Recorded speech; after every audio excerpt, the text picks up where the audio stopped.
ఈరోజు Singareni collieries employees union CITU అజ్జీవన్ branch committee ఆధ్వర్యంలో ఆర్వో ప్లాంట్లు దర్శించడం జరిగింది.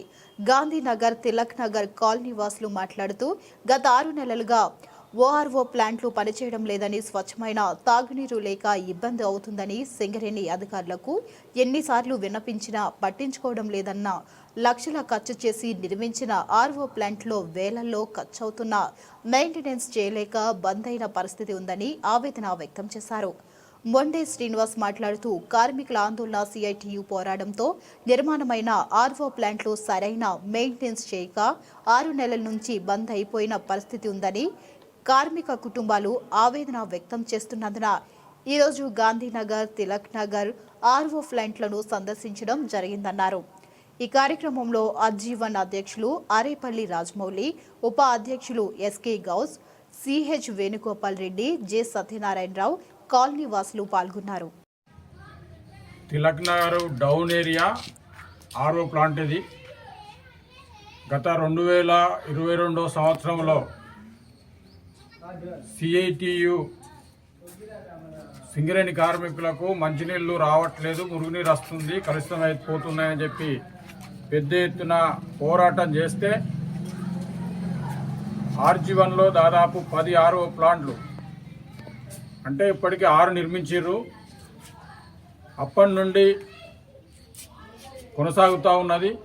ఆ పోరాటాన్ని ఇంకింత ఉధృతం చేస్తే గ్రాట్యుటీ ఫిల్టర్ బెడ్ కూడా శాంక్షన్ చేశారు. అది ప్రారంభానికి నోచుకోని పరిస్థితి ఉంది.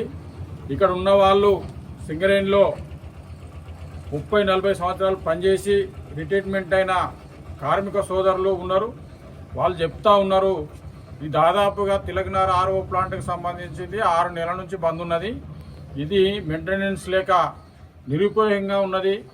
అక్కడనే గ్రాడ్యుటీ ఫిల్టర్ బెడ్ ప్రారంభం కాలేదు. ఈ నీళ్లతోటి మాకు ఇబ్బందులు ఏర్పడుతూ ఉన్నాయి, అనారోగ్యాలకు గురవుతూ ఉన్నామని చెప్పి చెప్తున్న పరిస్థితి ఉంది.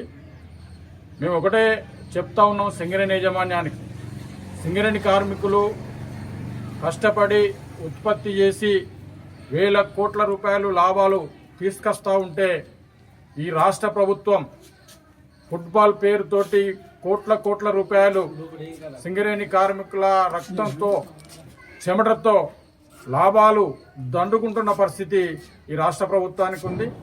కనీసం స్థానిక ఎమ్మెల్యే క్యాంప్ ఆఫీస్ పక్కపంటున్న గాంధీనగర్ది కూడా ఆర్ఓ ప్లాంట్ పనిచేయని పరిస్థితి ఉంది. ఎమ్మెల్యే గారికి కూడా మేము సూచన చేస్తూ ఉన్నాం, ఈ గోదావరిఖని పట్టణం రామగుండం అభివృద్ధి కోసం కృషి చేస్తూ ఉన్నాం.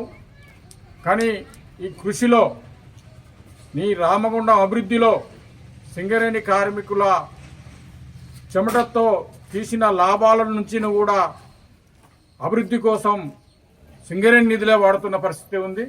కానీ ఇక్కడ చూస్తే కార్మికులకు మంచినీళ్ళు లేని పరిస్థితి ఈరోజు కనిపిస్తూ ఉంది. చుట్టుపక్కల కోటల పక్కపంటి షెడ్లు ఉంటే అక్కడికి మిషన్ భగీరథ నాటి నీళ్ళు వస్తూ ఉన్నాయి, కానీ సింగరేణి కార్మికునికి మురికి నీరే గత పరిస్థితి ఉంది. ఎంత పెద్ద పోరాటం చేసినప్పటికి కూడా ఈ ఆర్ఓ ప్లాంట్ లక్షల రూపాయలు ఖర్చు చేసి నిర్మాణం చేసి అది నిరుపయోగంగా ఉండడం వల్ల, దీనివల్ల మీకు వచ్చే లాభం ఏంటో మాకైతే అర్థం కావట్లేదు. కార్మికులు ఆరోగ్యంగా ఉండాలంటే మెయిన్ ఇక్కడ ఉన్న పొల్యూషన్కు సంబంధించింది చూస్తే అసలు బట్టలు ఉతుక్కోవడానికి కూడా గోదావరి వాటర్ పనిచేయని పరిస్థితులలో అక్కడ నివేదికలు చెప్తా ఉన్న పరిస్థితి ఉంది. అందుకని ఆ రోజు ఆ పోరాటం ద్వారా నిర్మాణమైన ఈ ఆర్ఓ ప్లాంట్లను తక్షణమే పునరుద్ధరించి దీనికి మెయింటెనెన్స్కి సంబంధించిన అంశాన్ని సీరియస్గా తీసుకొని సింగరేణి యాజమాన్యము వెంటనే దీన్ని పరిశీలన చేసి దీన్ని ఆర్ఓ ప్లాంట్ను పనిలోకి తీసుకురావాల్సిన అవసరం ఉందని చెప్పి ఇక్కడ ఉన్న కార్మికులు, దిగిపోయిన కార్మికులు, కుటుంబ సభ్యులు అందరూ కోరుకుంటున్న పరిస్థితులలో సిఐటిగా ఇలా మేము బృందంగా ఏర్పడి ఈ ఆర్ఓ ప్లాంట్ సందర్శన చేస్తూ ఉన్నాం. ఇప్పటికైనా మేనేజ్మెంట్ తక్షణమే ఈ ఆర్ఓ ప్లాంట్లు పునరుద్ధరించాలని చెప్పి సింగరేణి కాలేజ్ ఎంప్లాయీస్ యూనియన్ సిఐటిగా డిమాండ్ చేస్తూ ఉన్నాం.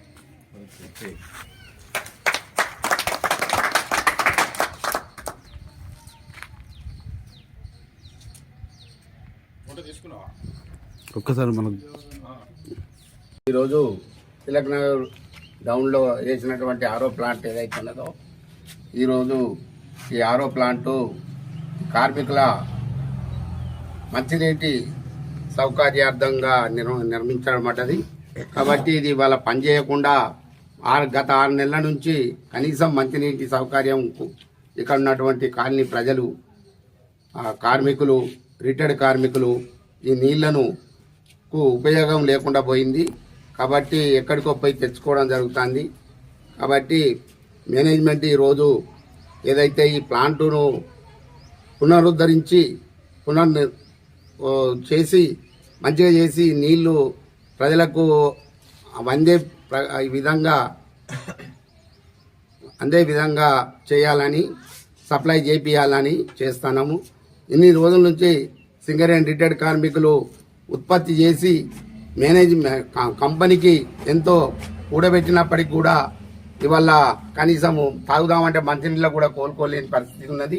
కాబట్టి నిన్నగాక మొన్న ఏనైతే అడేవాడు ఫుట్బాల్ ప్లేయర్కు కనీసం 10 కోట్ల రూపాయలు సింగరేణి ఆదాయం నుంచి ఇచ్చి అన్ని గవర్నమెంటు ఇటు మేనేజ్మెంటు ఒకటై ఆ డబ్బులు ఆయనకు అప్పచెప్పి ఇచ్చేసింది. ఇవాళ కనీసం కొన్ని లక్షల రూపాయలు పెట్టి చేసిన ప్లాంట్ ఇలా నిరుపయోగంగా ఉన్నది. కాబట్టి వెంటనే దీన్ని మేనేజ్మెంటు దృష్టికి తీసుకుపోతున్నాము, మేనేజ్మెంట్ చెప్తున్నాము. కాబట్టి దీన్ని పునరుద్ధరించి మంచినీటి సౌకర్యము కార్మిక వర్గానికి అందించాలని కోరుతూ ఈ అవకాశం ఇచ్చిన మీ అందరికీ ధన్యవాదాలు.